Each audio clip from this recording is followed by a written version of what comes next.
Hello and welcome to the Southbound Sports Show. I'm your host, Richie Leahy, here with my co-host, Matty B. And very surprising that the numbers and reach we've been getting in terms of just the podcast. I know we used to do like the live video on YouTube, and I kicked that off because it felt like they wanted us to just advertise to get people to watch. Same with when we used to do Facebook Live. And now that we're just doing like the podcast on there, not even having any video, right? It just shows the podcast screen or whatever, the image on there. Dude, people are watching like thousands of minutes. So they must just be listening to the audio in their car or something. So thanks for all the supporters out there, because very surprising every time we get thousands of people listening to the show. It just feels like it's out of nowhere, right? But the big thing we've been talking about, because even the evolution of the show, we used to do a lot of like football recaps, but now with everything on Twitter happening so fast, it's hard to keep up with that, right? So it's easier to just do, or actually probably better, not even just easier, better to do just commentary on some of the bigger games and the trends we've been seeing. And now we're hitting more gambling stuff every week with, I don't know if you've even seen this, Matt, but baseball now has pitchers under investigation for not trying to sway the games, right? But tipping people off based on prop bets, which I brought that up a while ago, where if you're a receiver, you know, like, hey, I have 7 catches for a prop bet, and late in the game, what are the odds of you hitting that and you drop one ball? No one's going to like bat an eye. Pitchers took it a step further, and where you can bet on what the first pitch is, of course they know what it is out there. Right? And it's inconsequential to the game, because first pitch can be anything, right? I mean, yeah, a guy could crush a home run, but in reality, that's a solo shot. Like, what's the difference if you throw a changeup right down the middle or whatever? Plus, they don't even bet on location. It's just the type of pitch. So if he knows, like, yeah, I usually throw a fastball. Hey, guys, I'm throwing a curve first this game. And even if the catcher gives him the signal, you're not betting on, like, the coach's call. He could wave it off. Just shaking him off. Shake him off until you get what he wants. And how many people would you really tell that to? I think that's where you got to be careful. I feel like some of these guys are getting involved with the wrong people, or they tell a buddy, hey, bro, want to make some cash? I'll throw a curveball first pitch. And then that guy tells somebody and tells somebody. And it's like the old, was like a Seinfeld or something. Kramer heard some guy on a train, like getting horse tips that he ended up winning. And then the gambling guy chases him down. That's basically where we're at. Where you get a tip, you hear a guy saying like, yo, I know my boy's going to throw a curve first pitch, and it spreads. And so much of the FBI is looking into it. And I've always said like, yo, gambling should just be legal. And I know this is probably getting into some political stuff, but the thing that kills me is you have the media and the leagues. So like ESPN holds all the rights, and they're broadcasting all the games, and they have their own gambling thing. ESPN Bet, like we joked about it whenever the Chauncey Billups thing came out. Right? Like, hey, this segment is brought to you by ESPN Bet. Here's Chauncey Billups. He's under investigation for gambling. Like, oh yeah, great. Great sponsor. Here it is again.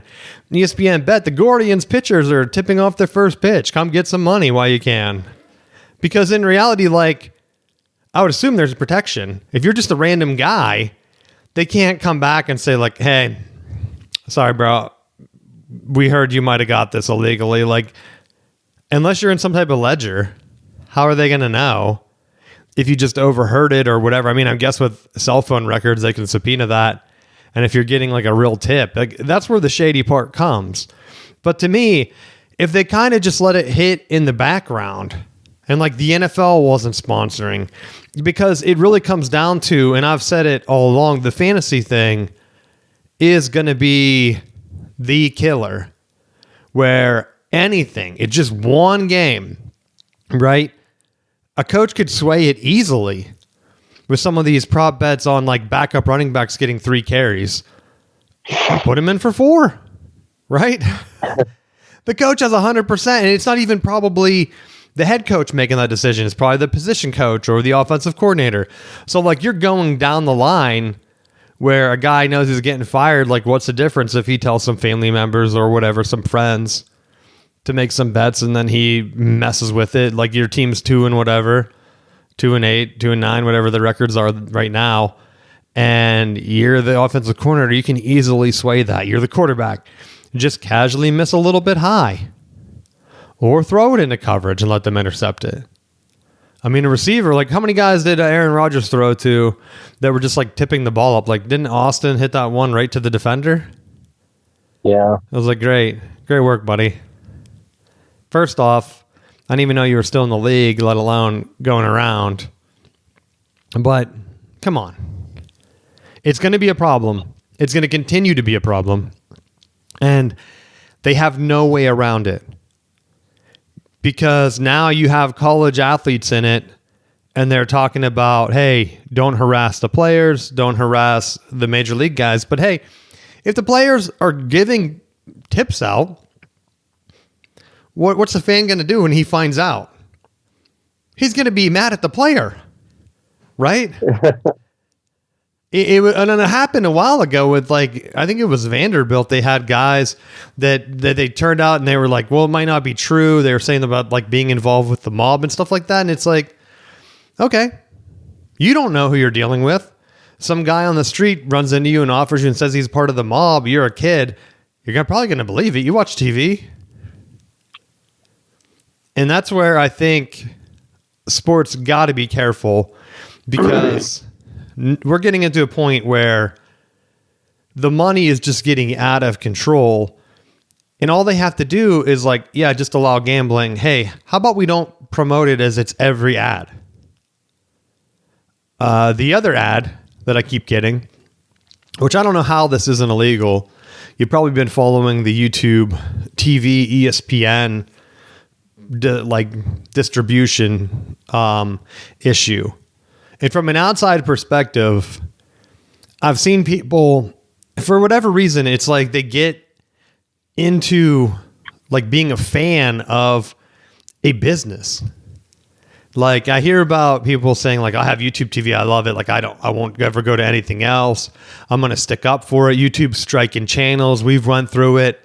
They just get 1 or 2 reports from some like crazy fan that hates the show or hates something that we said, like going back, giving Tony Dungy a hard time.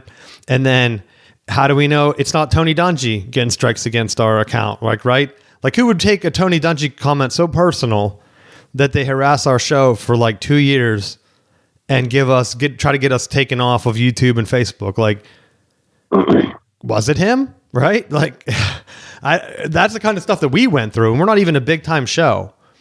And so YouTube is not a good business. And I was just saying about how many viewers we get, they're probably going to take it down in terms of helping out like the creators. Like they'll give you a strike, they'll remove your content. We still hit it sometimes where I've noticed that we go through a week of like review where some of our podcasts are under review and they don't get published. And then that's why I wonder why we had like a big month like we did last month, Matt, where all of a sudden we're getting 10 episodes approved that were on hold. Why were they on hold? I don't know. Like we don't say anything super offensive, like, right? It's probably just a fan of some other team. Like I know we're pro Michigan, pro Steelers, pro Packers, pro Seminoles. You're probably going to get a rival fan on here, doesn't like what we're saying, right? Pro Pittsburgh, could be some guy from Cleveland. Hates Michigan, hates Pittsburgh. He's reporting the show, right? Great work. And that's why I think our partnership with Spotify, we haven't really had any issues of them taking content down. But again, you don't know. That could change. We've had to change hosting providers so many times throughout our show, and we're small time, and it stinks. Like it's a waste of my time. And now I see fans on the outside. They pay for their package. All of a sudden, YouTube's giving them like a $20 credit. And I've seen a lot of people where they have to actually claim the credit. If you don't go through their email and click the link, guess what? You're just assuming you're getting the $20. You're not getting the $20 back. And you're not even getting it back. They're just subtracting it from your next month's bill, which is always the scam, right? Well, you paid for the service. We can't help it. We didn't deliver. $20 maybe next time. And the crazy thing is, I think ESPN's doing it on purpose. They just launched their new network. I know I should have took a screenshot for Matt. I tried to check my fantasy score, right? I had a big game last night. All I needed was Saquon Barkley to do nothing, and he didn't do anything. And I went to make sure that that everyone else that I needed to lose had lost to give me a 2-game division lead, which normally I would never talk about this because I don't want to jinx it. I have a couple weeks of regular season left. Haven't won a regular season division in a while, honestly. And it's always been, I've been close a couple times, and right down the stretch, either bye weeks or an injury. Like right now, my tight ends are going through it. Kraft injures his knee. Then Kincaid injured his knee. And then Gadsden from the Chargers, my big pickup, injured his knee. And I was like, are you kidding me? All 3 guys injured their knee. But I think Kincaid's day-to-day. I know Gadsden, they did an MRI and it was negative. They think it's a bone bruise. And I was like, thank God, because I think Kraft's out for the year. So I go to check my team, right? Let's see what the updated standings are. Boom. I get my phone giving me pop-ups to subscribe to ESPN's streaming network. How? First off, it's probably legal because it's from their app. But how is that good behavior? What if I wasn't subscribed? How would they know? I mean, I guess maybe because I'm logged in, they would know. But I don't think the intended behavior is that for every time I try to load the app, it just crashes and opens another subscription tab window. Come on, guys, get it together. And that's not even going to make me subscribe because of all the blackouts. I mean, I was going to probably bring this up later, but I mean, you're probably lucky that the Florida State Clemson game didn't end up being on TV. I had joked with you before the show because I had assumed that, the CW is going to pick that game, right? There's no way they don't pick Clemson, Florida State. Well, no, it was ACC Network. So, I mean, off of my phone, I was able to pull it up and watch it. Yeah, but see, that's the thing. They should have the picks just like the Big Ten, where the CW pays for a certain amount of game. They should have picked that game to broadcast. But because both teams were bad, they picked Bill Belichick and Stanford? What TV network? And the reason I bring it up is because I know we have a lot of Penn State listeners. And I've seen a ton of complaints that the primetime CBS pick this week is Penn State and Michigan State. To me, the crazier thing is that Penn State only has a 1-game lead in the all-time series against Michigan State. What are they doing? Right? How are you losing to Michigan State that much? It's like 19-18 and 1, maybe 1 tie. How, Penn State? What are you doing? No one loses to Michigan State that much. And, I mean, they both have losing records.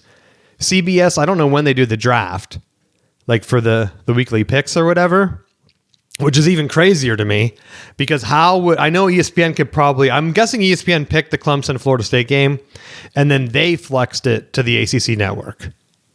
That's the only thing that makes sense to me. Yeah. Because I don't know why the CW wouldn't pick it up.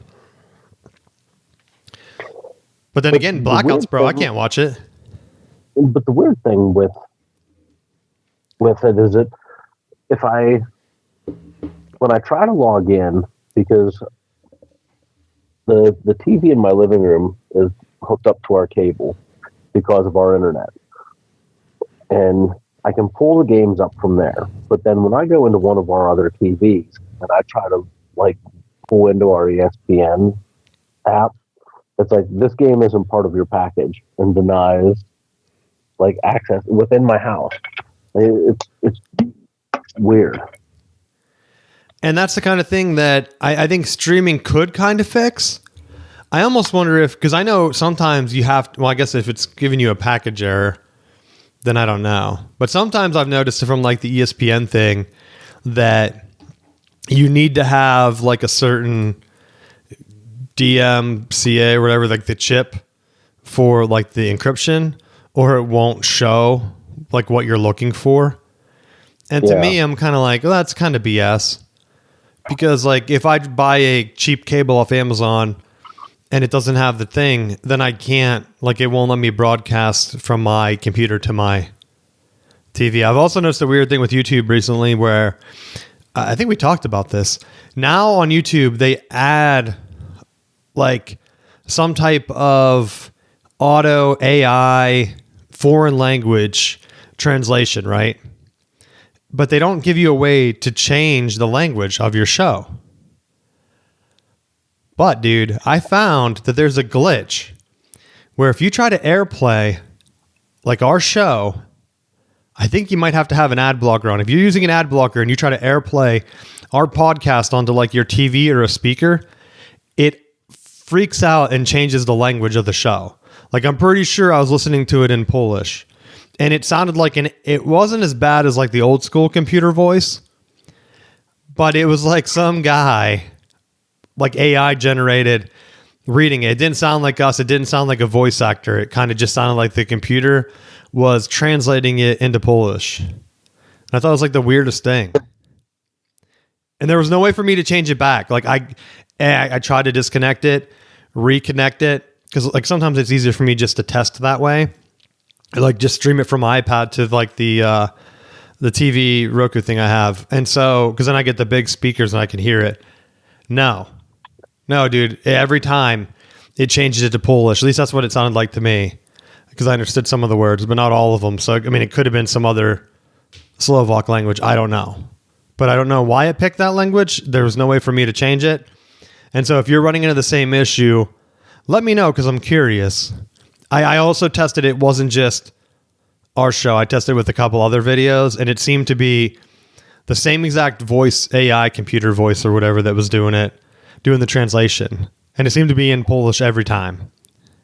So I don't know if it was set somewhere, or like if the ad blocker set it through like over there. Maybe it wasn't. Maybe it was like through Prague or something. I don't know.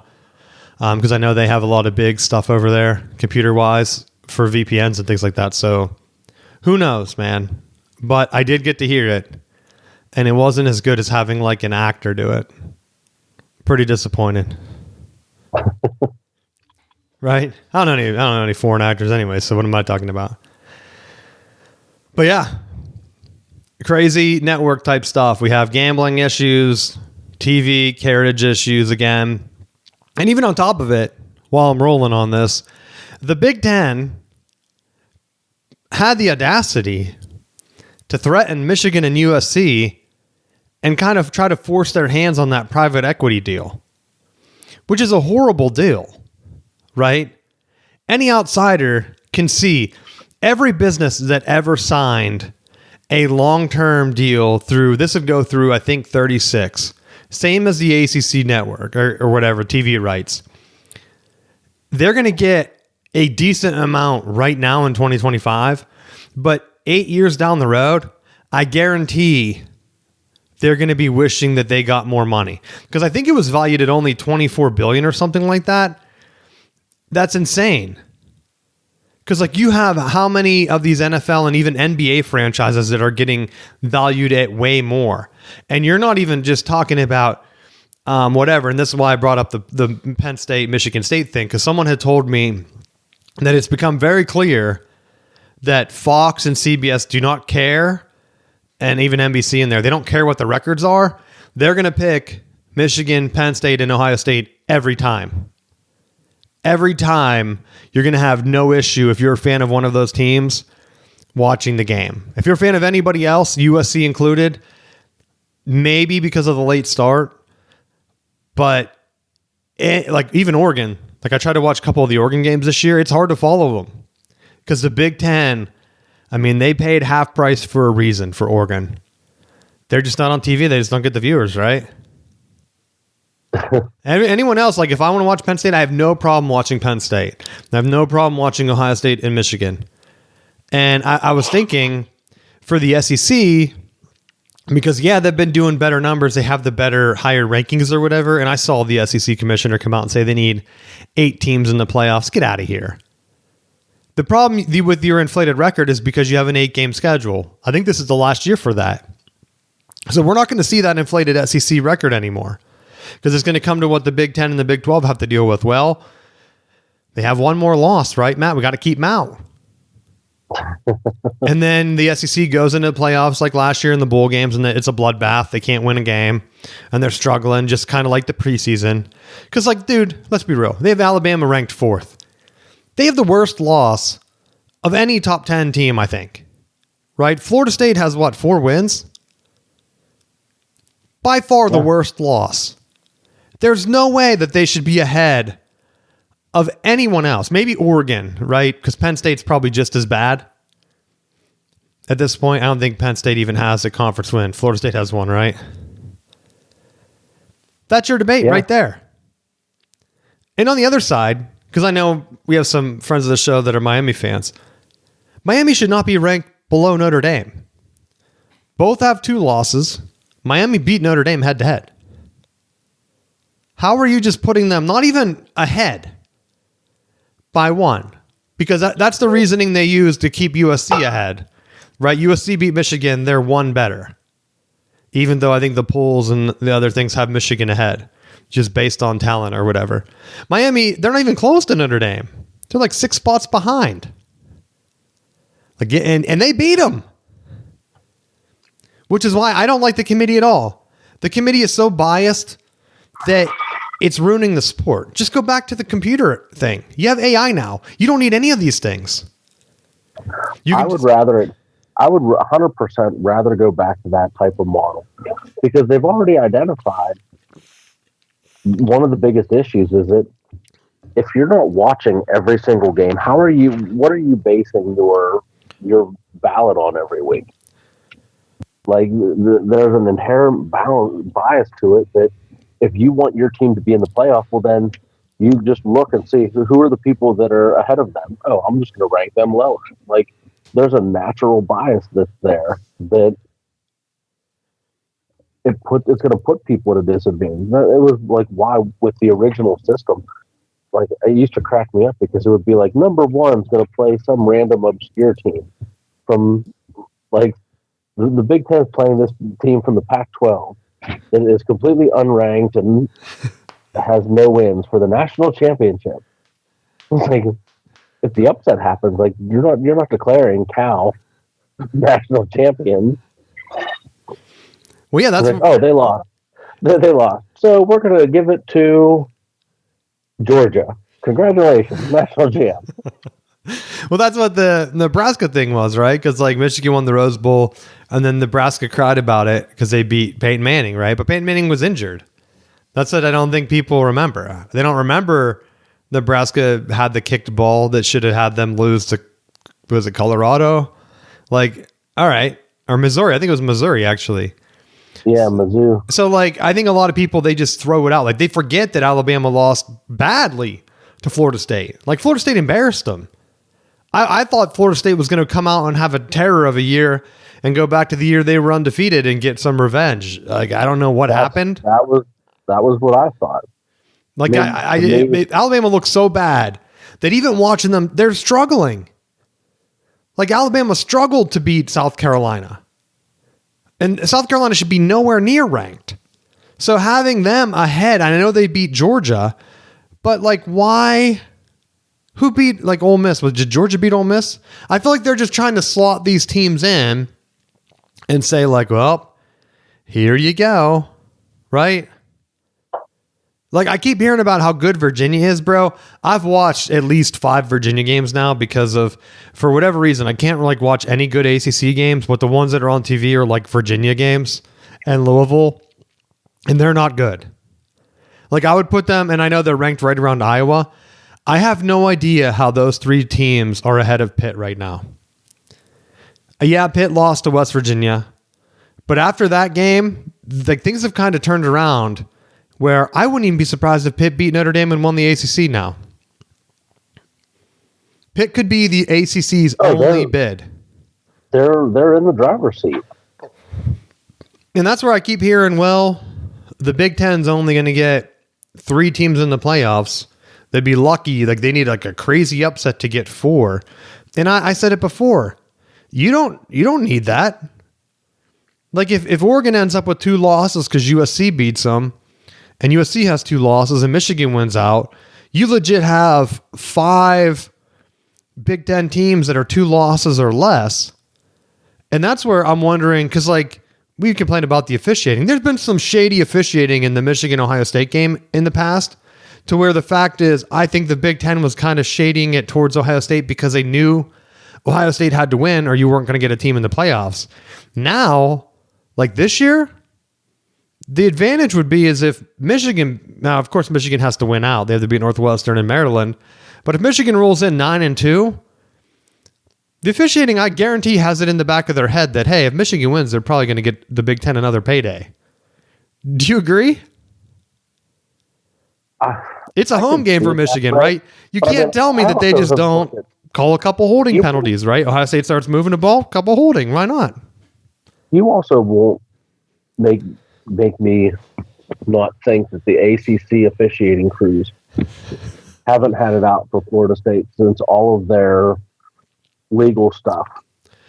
The ACC one I don't understand. Like they're making horrible calls and they're not helping any of their teams, right? Like there's countless games where within this run that Florida State's had recently, there have been key spots during every game where they had the opportunity, like they're controversial plays, but they're just like, no, he's not in the end zone. And like clearly there's an angle that they have the photo, like they have photo evidence. Like clearly they have the ball and they are in the end zone. It's like, nah, psych, take that score off the board. And then they lose by 4. Or like they had, watching the last 2 weeks of games, the thing that stood out to me is like the amount of penalties that it's not like a hold. It's like a personal foul and a personal foul and a false start penalty. And like, if it is just purely on the coaching staff, that may be the straw for me that signals let them go, because I don't understand how you have these games where you're clearly like, there's not a play call for 3rd and 38. Like that's a discipline thing. And then and I don't know, like, how many weeks do you deal with that where you're like, well, what play call do you have here? We're going to dial up out of here. Like, I don't care how talented you are or what prowess of coordinator you are. Like, there's not a good play call for 3rd and 38. Get your punter ready.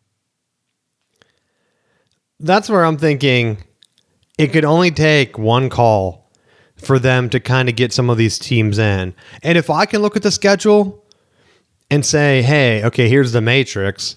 All right, if we get USC winning out and then Oregon has 2 losses and then like these other teams, I mean, especially if Pitt beats Notre Dame, the Big Ten could legit, I'm not saying they're going to fix it, but they could legit have some discussions because like Michigan's playing at, I think they play on the road. Maybe they're not. They're on the road this week. Do they go to Maryland? Like Michigan's schedule's been so weird.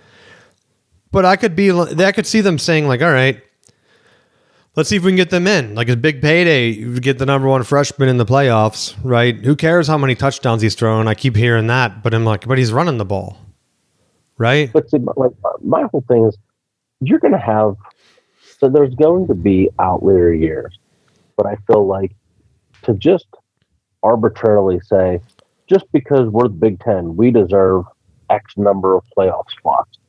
Or we're the SEC, and we've represented a team in the playoffs every year for the last 12 years or whatever. Like, to me, I don't care about that. Like, so you had it in the past doesn't mean that's going to predict the future. But see, that's the thing. It's going to keep going worse because like the Big Ten and the SEC are both already politicking this year for more teams. You can't convince me that if BYU somehow ends up with 2 losses, they're out, dude. There's no way they're getting in over 2-loss USC. Right? Can you agree? Oh, I agree with you, and that's part of the flaw that I felt like from the get go is that yes, they expanded it, but I felt like the expansion was being driven because you're like, well, we have all of these SEC schools that are deserving of it. It's like you're not going to tell me that in America you have such a strong cluster from one conference. And I looked at even during those runs where it was like Miami, Clemson, Florida State, Notre Dame. Like all four of those teams aren't national championship contenders. I'm sorry. And even Virginia Tech was in that running for a little bit too. You had five teams that were playing for bigger bowl games. It was like you're not all that good. Like giving the benefit of the doubt, maybe two. You're definitely getting one because your conference champ deserves your seat. I've never had an issue with a conference champ moving on. If you can't win your conference, you don't deserve it. Now, I think where I feel like there's a little bit of wiggle room, and especially now that they've changed the alignments of some of these conferences, where it's like you don't have one side that's the murderer's row and one side that's like nobody. Like every conference now pretty much has a chance of playing the top two people in their conference championship game. I think you have that opportunity that I don't want to see a team penalized. Like if it comes down to Pitt and Miami for the ACC championship, I don't think that should be the quote first round of the playoffs. So, well, let's see, because only one of you can make it in. If it's a competitive showing, there's no reason that both of them can't make the playoffs. Well, that's what I want to see what happens. Because like I'm looking at the SEC matrix right now, dude. I have it up. Oklahoma and Alabama play this week. Texas and Georgia play this week. There's a good chance if the favorites win, because it's at home for Alabama and Georgia. Texas and Oklahoma both have 3 losses. They could be eliminated from the playoffs this week, right? And that's why I've been trying to tell people, because I keep hearing that once you get 3 losses, you're out. That might not be the case, right? Just because there might not be that many 2-loss teams left. And then if it comes down to it, are they really going to leave out a 2-loss ACC team or a 2-loss Big 12 team for a potential 3-loss SEC or Big 10 team? Because like right now, the Big 12 only has Utah, Houston, Cincinnati at 2 losses, and then BYU and Texas Tech. So like I said, if BYU ends up losing, because I think they play the best, so they could play Texas Tech again for the Big 12 champ, they could lose, get that second loss. Like you said, that's an elimination game, right? Well, and that's going to be where I'm going to have an issue. Is that if you're like, oh, well, the Big Ten, they're going to take this 3-loss team over a team with a better record. Like, if that 3-loss team is the conference champ, then I think you have a leg to stand on. If you're playing a tough conference and blah blah blah, hell, I'll even go as far as to say, if you win your conference and you're 500, through whatever backdoor random thing, if you win your conference and you're 500, then you're going to the playoffs. Screw it. I don't care. But don't tell me that you're a 3-loss team, a 4-loss team. You couldn't even make the conference championship of your own conference, of playing the teams within there. You weren't even one of the top 2 teams in your own conference. Go kick rocks. Like, don't tell me, oh, we're definitely playoff worthy. No, you're not even worthy of playing in your own conference. Get the fuck out of here. Well, see, that's where now I don't even know what, like if we're going back through these other conferences, there's going to be some type of crossover. The SEC has the cake week next week, right? So while all the other conferences are adding another loss, we're not really going to see one. Texas does play A&M that last week, and I think that's going to be the kicker. It doesn't look like any of the top Big 12 teams, except for next week, we're going to see BYU and Cincinnati. So that could be the eliminator for either Cincinnati or BYU. Like if they get the second loss, they won't even be in the championship game, right? Because those teams are both right now 5-1 in conference. The ACC right now, their biggest thing is Notre Dame, right? There's no way they're going to put a 2-loss Miami in the playoffs if Notre Dame's at 2 losses, right? Unless Miami wins the ACC, which it looks like Miami doesn't even have a chance. Like, look, I looked through their matrix. I don't think they have a chance to even make the ACC championship game because there's 4 teams that are 5-1. So in reality, if it comes down to it, where Miami's 10-2 and Notre Dame's 10-2, and neither have a conference championship, I think Miami has to jump them. Otherwise, if I'm Miami, I'm canceling every Notre Dame game. Do you agree? Yeah. That's a lose-lose. Why are you scheduling them? And that might be a conference thing though, where they're like, because of the way that it's like, they can't cancel it. And then why are you in the conference with them? Like, it becomes a legit thing because the ACC is going to be losing money. They're already losing money. And then they're paying top dollar to what? Clemson and Florida State now?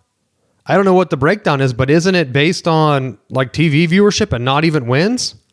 Maybe that's why they kicked you guys off CW. That's a legit thing, right? Yeah.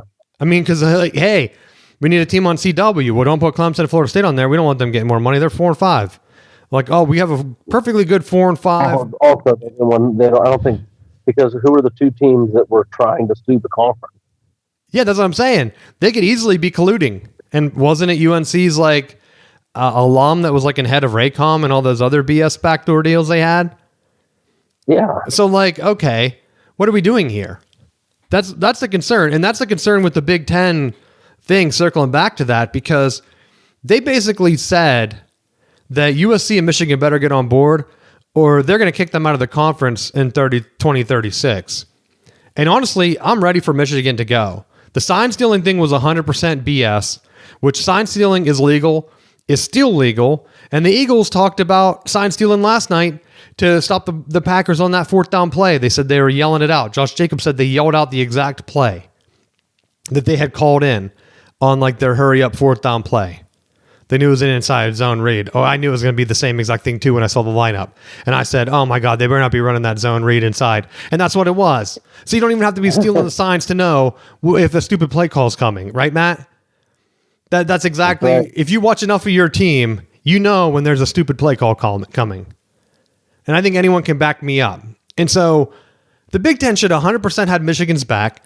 But like I said before, the narrative was, for the past decade now, that Ohio State was the Big Ten's best chance at winning the national championship, and they kept choking. They choked every year. Like they've had the best team for 20 years, Matt. They've had like 2 championships up until last year. That's not a good program, right? And they're recruiting at the same level as Alabama, sometimes better than Alabama, and they can't win. But the Big Ten is so hooked on them. That's why I'm saying now we might see a shift where you get other teams might start getting the benefit of the doubt now, where they were kind of just pushing Ohio State along, saying, all right, they get to the championship game, they might not get boat raced by Florida anymore. Tim Tebow might not kill them. He's not there, right? They might get killed by Clemson. Like, yeah, okay. The Big Ten needs to realize that with the SEC strength, it's multiple teams winning. So when Michigan won, it really flipped everything back around now to where the Big Ten's getting hyped up for teams like Penn State. Now they fell apart and fired their coach. Crazy. But I think threatening Michigan to leave or to kick them out is so dumb by the conference. They have to be a bunch of idiots. Hey, sorry, our teams are poor. We're going to give you more money if you take this deal because we're bankrupt. We need to pay off these stadium renovations that we're doing for no reason. Like Northwestern is turning theirs into like a bunch of suites. Ohio State can't finish their renovations. They're out of money.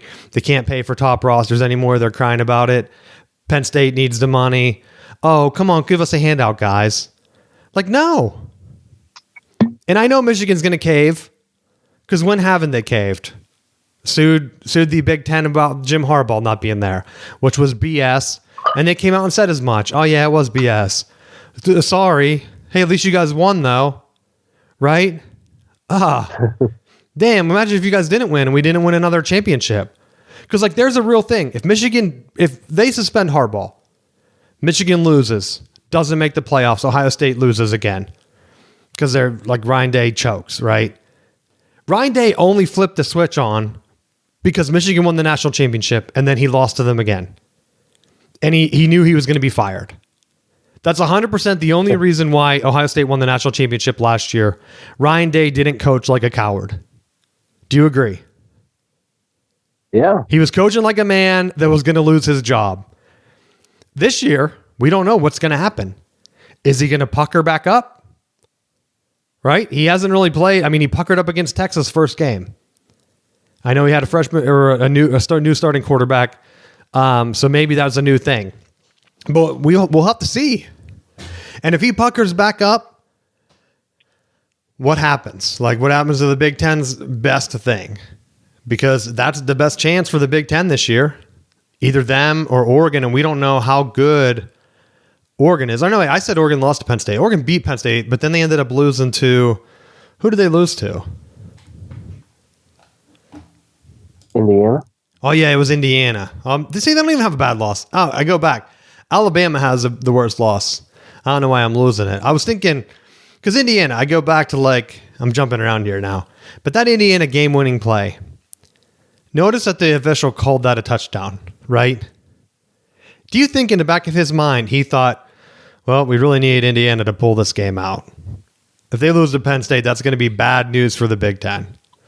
If I call this a touchdown, it's harder to overturn, right? That's one of the things that I think, when you are the winning team, like in the Big Ten, Ohio State's going to get the benefit of the doubt on most of the calls. Like in the SEC, most people are going to side with Georgia or Bama. They're going to get the benefit of those calls if it's close, even if it's kind of not close.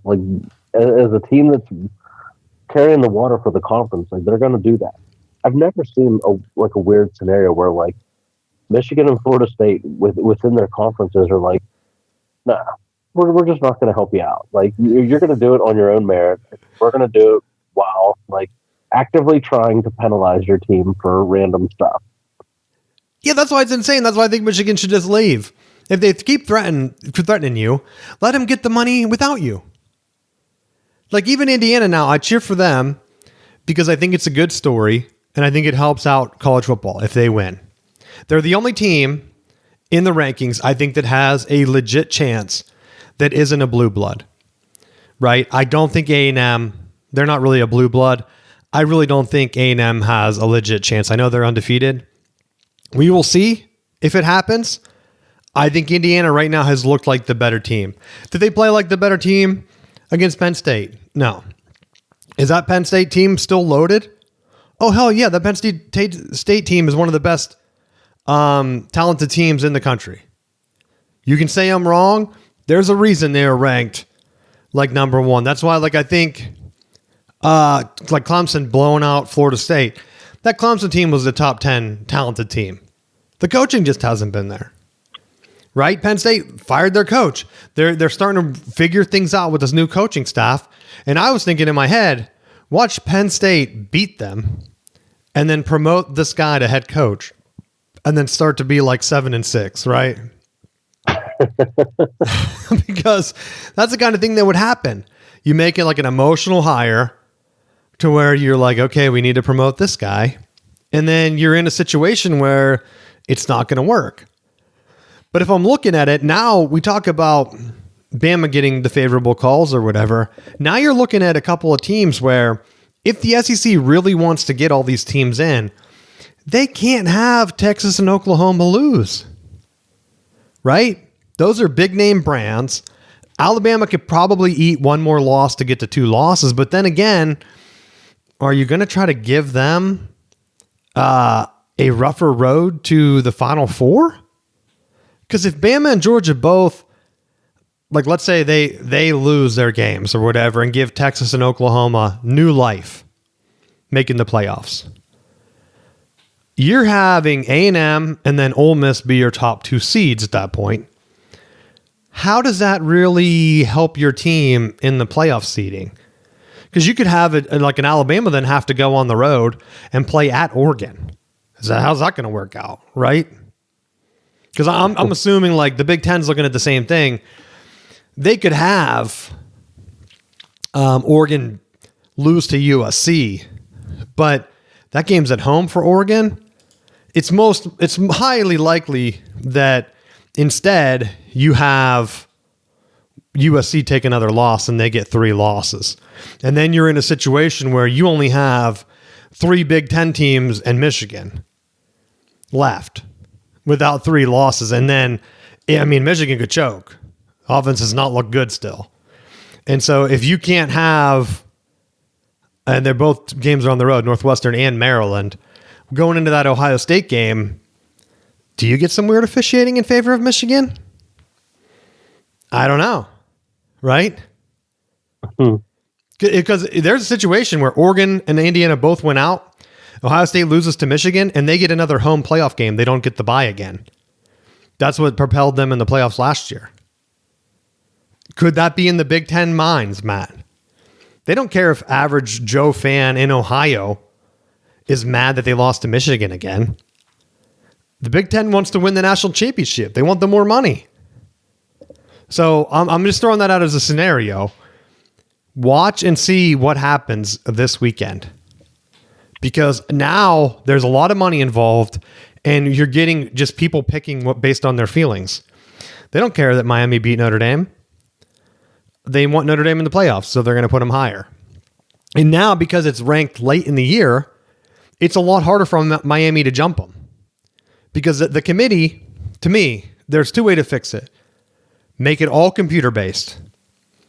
And no BS efficiency or whatever other stuff that you're adding in.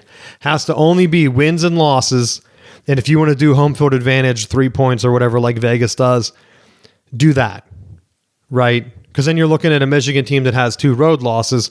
How's that different versus like Bama, then they lose. Was that at Tallahassee or was that a neutral site game?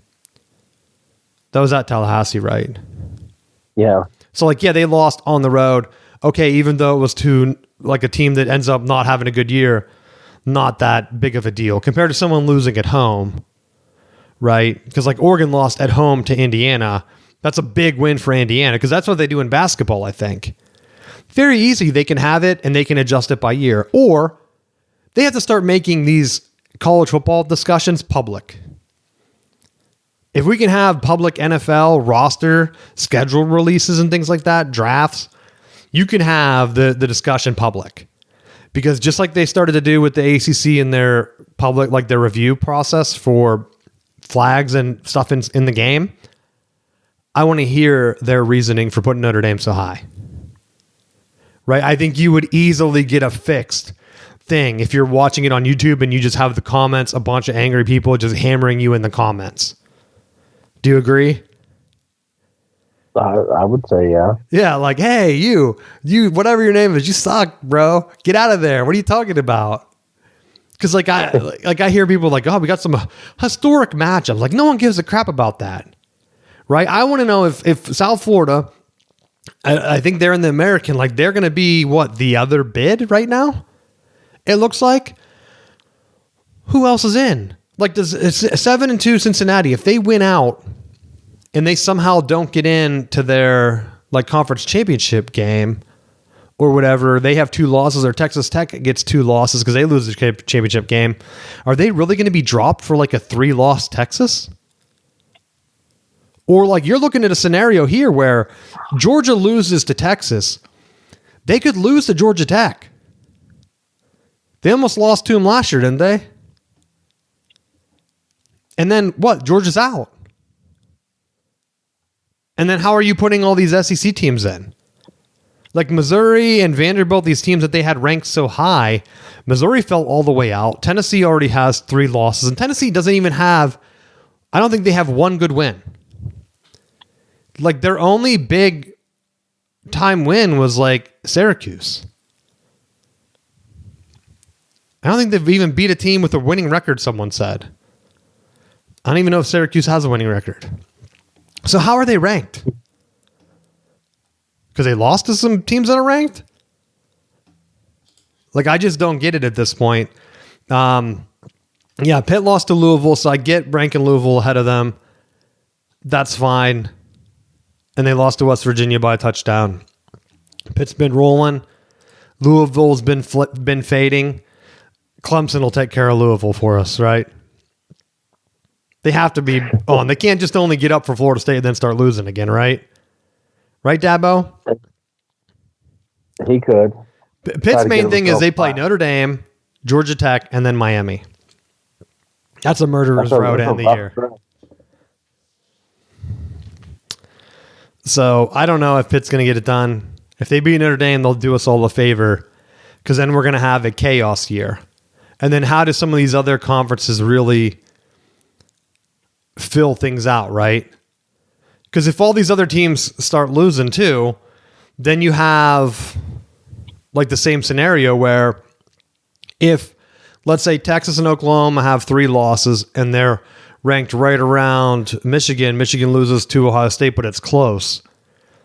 How are you going to convince it that Michigan should get jumped by? I mean, I know they lost to Oklahoma, so that could be an easy one.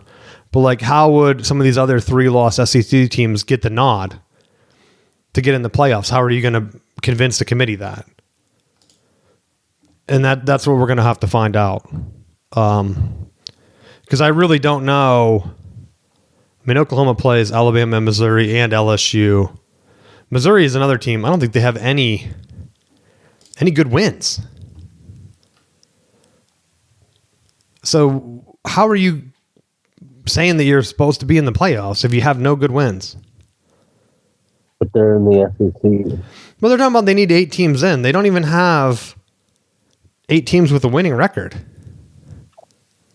They're like just picked every team that was ranked. Like they said, we have 8 teams ranked. We all need to be in. And that's where, honestly, I know you're against it.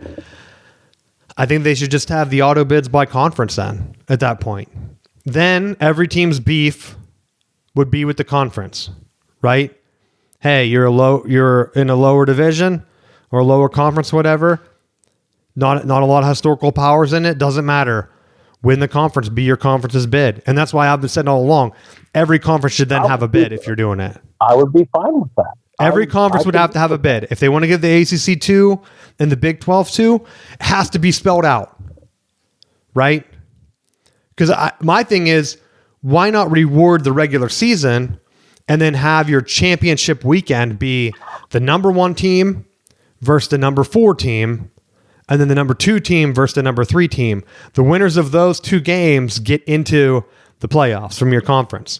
The higher seed that wins is then the conference champ, right?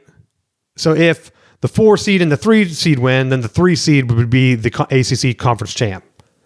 Because like I think that would be the fairest way, where your team, like, oh man, we had a rough schedule, whatever. I'm going to use the Big Ten just because I'm more familiar with their schedule, so I know more of the arguments I'm making here.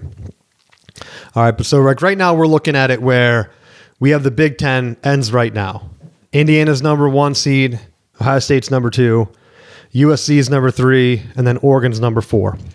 Oregon would get a rematch against Indiana, but Oregon's the 4 seed. So even if they upset Indiana, they're not going to be conference champs. Right, you had the chance to be the conference champ by winning in the regular season. So the 4 seed would realistically never have a chance to be the conference champ. But they don't care, because if they win, they're in the playoffs, right?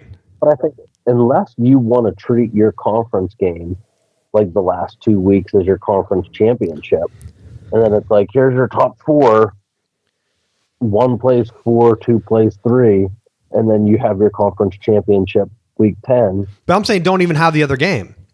It just feeds right in the playoffs. Like you're rewarding the regular season. Like Indiana beat Oregon in the regular season.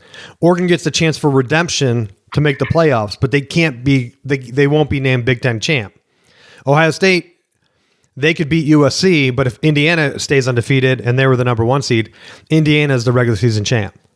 And then that's it. And then you're not really penalizing your number 1 and your number 2. And you have it spelled out where, hey, Indiana, they're the number 1 because of strength of Big Ten record. Both Indiana and Ohio State end up undefeated. Indiana played the tougher schedule, has like the higher margin of victory, whatever. They're the Big Ten champ. And I think the other teams would be fine with it. Like, it's a great way for a team that maybe has trouble being one of the top 2. Like in Iowa, they were really close. They beat Oregon. They could have been in that 3 seed spot, right? If they would have won out. Where they upset Ohio State and then Oregon upsets Indiana, and you're looking at Iowa as the Big Ten champs. It's been tough for them to do. I mean, they had a chance with the Big Ten West, but you're getting in the Big Ten championship, you're playing Michigan, you're losing by like 30 points. Like, okay, is that realistically fun for their fans? I don't think so. But it's only a couple of times making the playoffs before recruiting will pick up. And some of these teams like Nebraska, they weren't even competing in the Big Ten West. How are they, A, going to make the playoffs, and B, even be in the discussion for like a play-in for that? I know the Big Ten was talking about doing an 8 team or an automatic 4 seed or something. So in that scenario, I think maybe then you would have your 1 and 2 play each other for the Big Ten championship, knowing that both of those teams are getting in, right? And then you have 3 through 8 play-in games. So like number 3 would play number 8. So USC would get 4, 5. Wait, what are we even at? They would get Nebraska. And so Nebraska, this is your chance, dude. You guys have been knocking on the door. You're playing the third best team in the Big Ten at their house to make the playoffs. Matt Rule, do something, bro. How many times are you going to lose to a ranked team, right? Then slot it down. Oregon plays Minnesota, and then Michigan plays Iowa. The winner of those 3 games then are the Big Ten's other bids. And then you have a whole other championship weekend, right? The week after Thanksgiving would then be championship weekend, and there would be no bowl games. Like anyone else, who cares about you, right? If you can't finish in the top 8 in your conference, you're out. And the ACC could really do the same thing too, just have a showcase instead of bowl games where, hey, you have these many games, you have one more game, one more like talking point, extra practices, whatever, and then that's it. Kids get their holidays back. We hear about like, well, we can't have any more games. Kids are going to be like out of school. Like what? Basketball is out of school for way longer. And they're traveling way further. They're like having games on battleships and stuff. Insanity.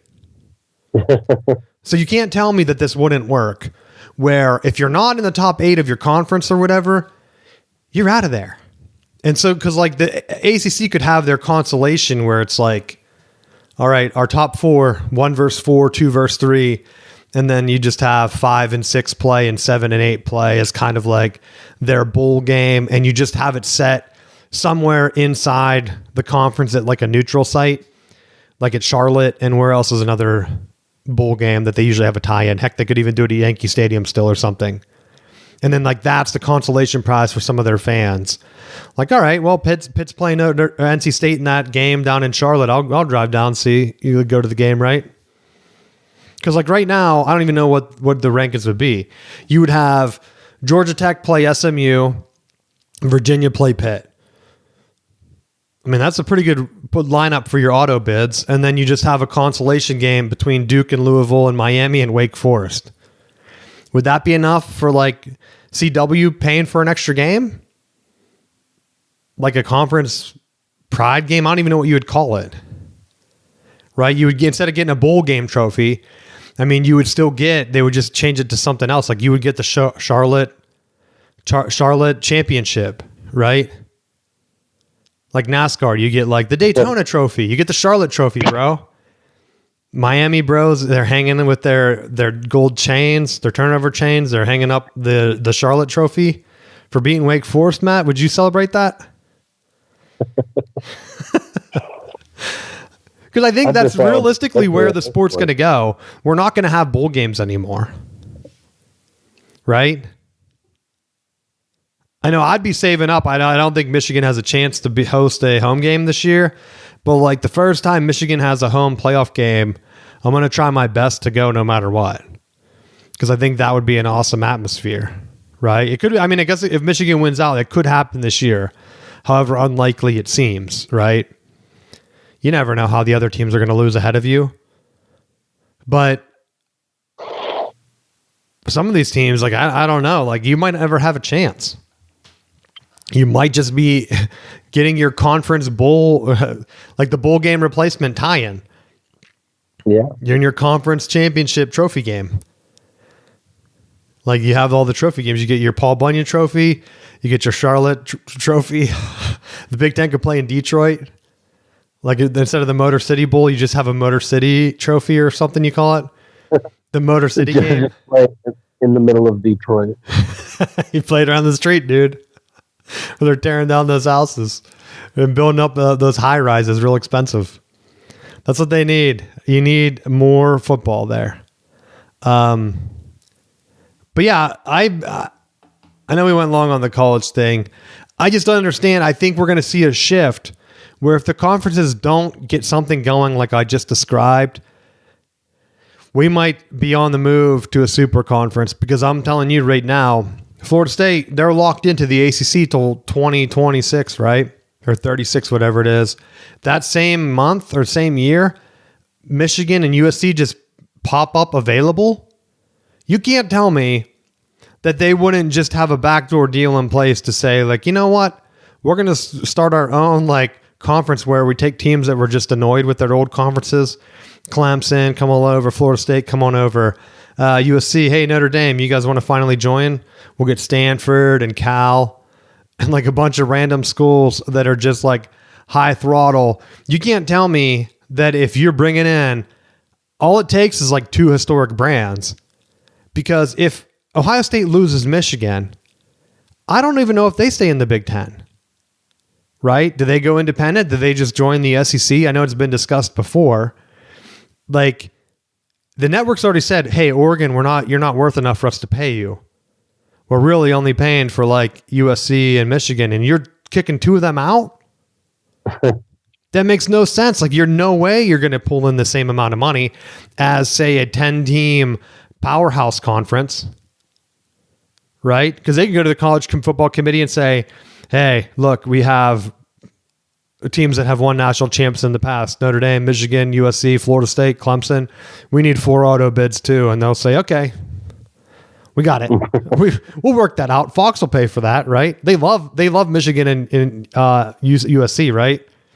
I guarantee Fox would pay for that conference where they could just cherry pick other teams. Heck, you could pull in Pitt to give Michigan someone else up there, Miami. Like, what team is going to say no? Right? What team's going to say, hey, that looks like a pretty sweet conference that has a bunch of just power schools that are just going to be getting ready for the playoffs to throttle these old Big Ten teams that no one wanted to play? Because, like, if you get Michigan and USC out of there, what primetime matchups are you showing? You're not. You're showing Penn State, Michigan State, a battle of 3 and 6 teams at 3:30. It's this week. It's happening. Right? They picked Michigan Northwestern for the noon game.